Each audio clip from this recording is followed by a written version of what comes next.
Let's go, Vikes! What's up, everybody? Welcome back to another edition of Vikings Spin. I'm your host, Jason. And just going to break down the Vikings-Panthers post-game recap here. The Vikings lose today 31-24 against the Panthers. It's the first time the Vikings have lost in a long time. They had an 8-game winning streak coming into the game. I think we all kind of forgot how we forgot the taste of defeat. A little bit, so it's a bit of a bummer today. I know some of the players were, not happy with the result. Stephon Diggs, for one, as well as Case Keenum. But I do like the attitude if they want to get right back to work. And like Case Keenum said in his post-game interview, that he's looking to start another winning streak right away. So spirits are up.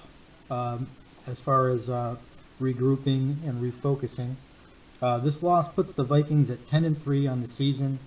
They are currently, after the Eagles beat the Rams, the Eagles are now the number 1 seed. The Vikings are now the number 2 seed in the NFC. However, the Eagles did lose starting quarterback Carson Wentz in what is believed to be a torn ACL. He'll have an MRI tomorrow morning to confirm it, but if that is the case, he will be out for the season. And the Eagles still have some tough games coming up. The rest of their schedule, they're going to be at the Giants next week. Then they have to play at home against the Raiders, and then at home against the Cowboys, who will have Ezekiel Elliott back for that game. So a couple of potential shootouts there with the Raiders and Cowboys coming up, and I don't know if Nick Foles, the backup quarterback, is quite up to the task that Wentz would be. So if the Vikings can win out here, they have a chance to finish ahead of the Eagles. So that is certainly an ongoing race. The Panthers, with their win, they improved to 9-4 on the season and put themselves in better playoff positioning.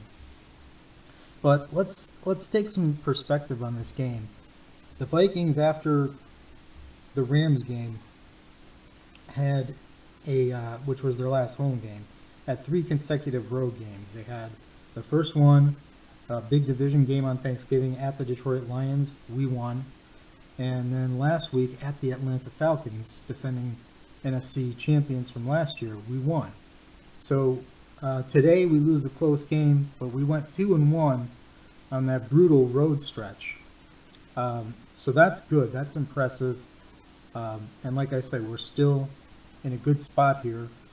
Currently the number 2 seed. We have a chance to clinch the division next week if we can beat the Bengals at home, which I think we will be able to do that. Or if both the Lions and Packers lose, that's another way. But I think we're going to get it done against Cincinnati at home next week to win the division. So that's the first step into getting the number 1 seed. It starts next week. As far as this game goes, there were some reasons I think that we lost. And I hate to do this, but I have to say that there was some bad officiating today. I hate to blame the referees, but it just seemed like every major call was going Carolina's way. Some ticky-tack penalties called on us. Stuff not called on the Panthers. Also, we had no David Morgan in this game. We thought we were going to get him back, but I guess he didn't clear the concussion protocol. Elflein, who I thought would play, wound up not playing at center today.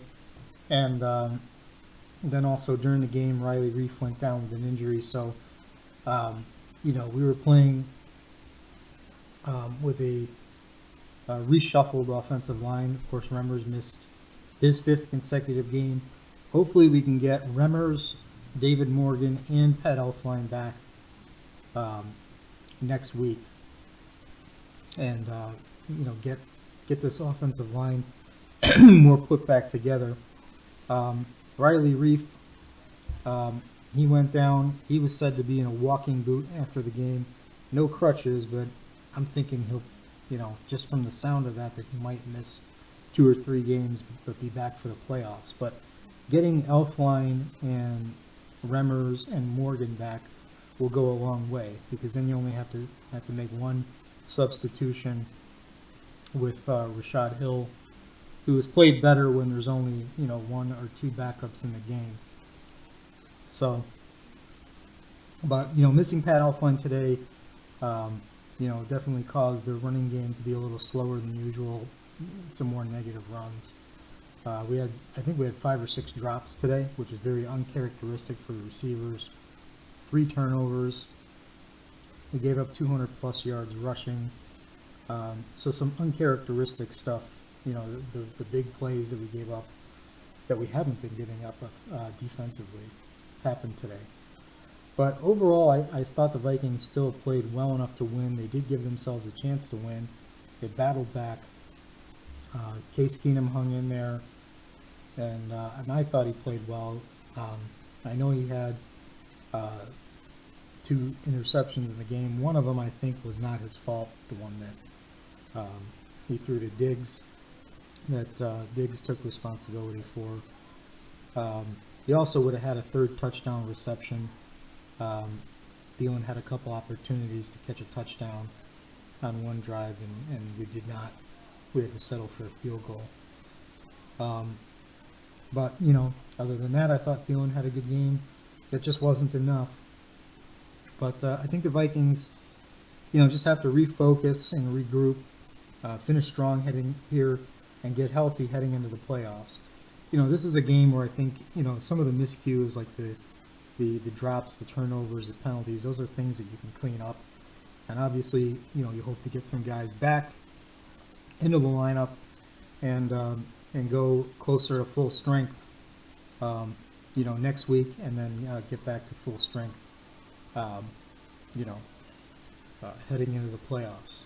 But 3 games to go here in a regular season. They're going to be crucial. It starts next week at US Bank Stadium. The Vikings will go back home to play the Bengals, and then the following week we'll be traveling to Green Bay. We'll see if Rodgers is back by then or not. I think it kind of depends on what happens in next week's game for Green Bay. They're kind of hanging by a thread with their playoff hopes. I think if they lose next week, I think they could be eliminated pretty much. But, we'll see how that shakes out there. Playing at the Carolina Panthers next week.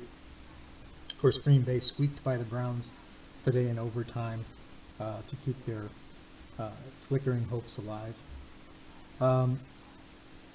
Then the Vikings will close out the season at home, close out the regular season at home against the Bears. And then at that point, it'll be playoff time. And I expect the Vikings, to finish with a first-round bye. That's my belief. They've got tiebreakers on the Saints. They've got tiebreakers on the Rams from beating them head-to-head. Got out on the Falcons. So, we put ourselves in a good position here. And hopefully, if we can finish ahead of the Eagles by the end of the regular season, we can have every playoff game, including the Super Bowl, at home in Minnesota, where the Vikings are nearly invincible this year. So, I'm hoping that people are not panicking in this game by any stretch. I saw some negative posts on social media. Really should not be hitting the panic button. The Vikings had a very impressive winning streak, 8 games in a row. I think this loss will actually refocus them, and they'll learn from it. And, sometimes it may be easier to, if you're going to the playoffs on a huge winning streak, there's a lot of pressure to keep that up. I'm not saying that this is, losing is a positive, but, maybe this, gets the Vikings to really get dialed in and locked in and focused, and for the stretch run, they know what they've got to correct going forward. So, all in all here, like I said, still in really good shape. The key, I think, is just to try to get a little bit healthier on the offensive line. to, be able to run the ball and possess the ball more, and I think that, that leads to good things in many aspects of the game. So I will be joining you guys again for another edition of Viking Spin with my guy Don Bueno later this week. I believe we're going to do it on Friday. We're going to preview the Vikings-Bengals game, so stay tuned for that. Don't forget to follow us, of course, on Facebook and Twitter. We'll have some good news and content and polls for you guys coming up this week. And if any of you guys want to join me on Viking Spin, please feel free to either send us a message on Facebook or Twitter, or you can send us an email at vikingspin@gmail.com, and we'll let you know how to get in touch, and be more than happy to speak with you guys here on Viking Spin, or answer any of your questions that you might have. So thank you guys for tuning in again to another edition of Viking Spin. I'll leave you with a little Taking Flight, Short Skirts and Pantyhose. Take care.